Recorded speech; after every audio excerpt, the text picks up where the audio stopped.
Hello there and welcome to another video from Van & Country, and in this video we are visiting the Royal Signals Museum. And this museum is actually on an active military camp, so Blandford Camp in Blandford Forum, and as a heads up you will need a photo ID. There was something about this museum that just made it a joy to visit and walk around. The back boards with all the information on had just the right font, just the right colours and just the right amount of information to absorb, so the museum should be commended on the way they present their information.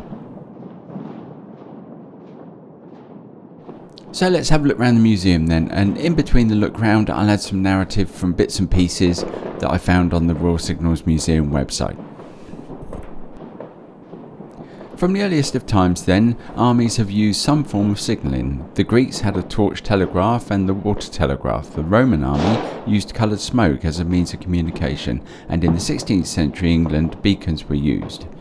In 1838 Samuel Morse created Morse code. Morse was a code which, via a series of on-off tones, dots and dashes, allowed complex messages to be conveyed over long distances. Morse stood the test of time, remaining in use as an international standard for maritime distress until the end of the 20th century.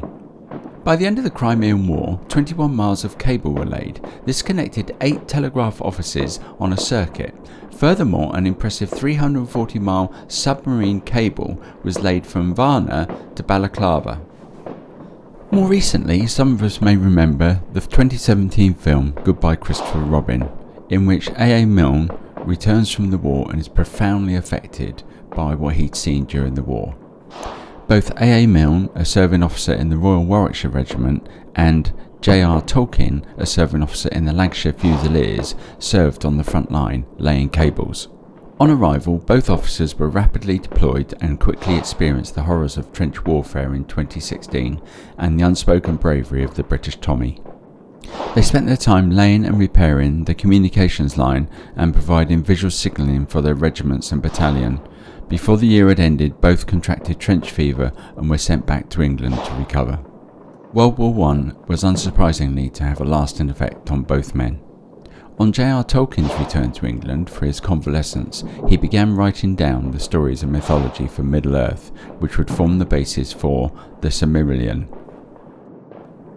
A royal warrant was signed by the Secretary of State for War, the Right Honourable Winston S. Churchill, giving the Sovereign's approval for the formation of a Corps of Signals. 6 weeks later, on the 5th of August 1920, His Majesty the King conferred the title Royal Corps of Signals. The Royal Signals are responsible for installing, operating, maintaining and running telecommunications equipment and information systems. During World War II, they saw losses of 4,362 members of the Corps. Interesting things to see and do at the Royal Signals Museum, and eras covered are the Cold War era, Gulf War, Operation Granby, Northern Ireland is also covered, the Falklands War, Iraq, Op Telik, and also Afghanistan, Op Herrick. A moment of reflection can be achieved in the medal room, where you'll see recognition of service and recognition of bravery as well. Speaking of bravery, let's hear the story of Pigeon 2709. At 13:30 hours on the 3rd of October 1917, during the Battle of Passchendaele, Pigeon 2709 was dispatched to take a signal to Brigade HQ. The flight should have only taken 20 minutes, but soon after setting off, 2709 was hit by enemy fire. The bullet broke a leg and passed out of his body, leaving a small metal message cylinder embedded in his side. It took him a further 21 agonising hours, but 2709 completed his mission. The message was delivered at 10:30 hours the next morning. 2nd of October, sadly, Pigeon 2709 died shortly afterwards. So here you might be thinking, why a pink Land Rover? It was in fact called the Pink Panther.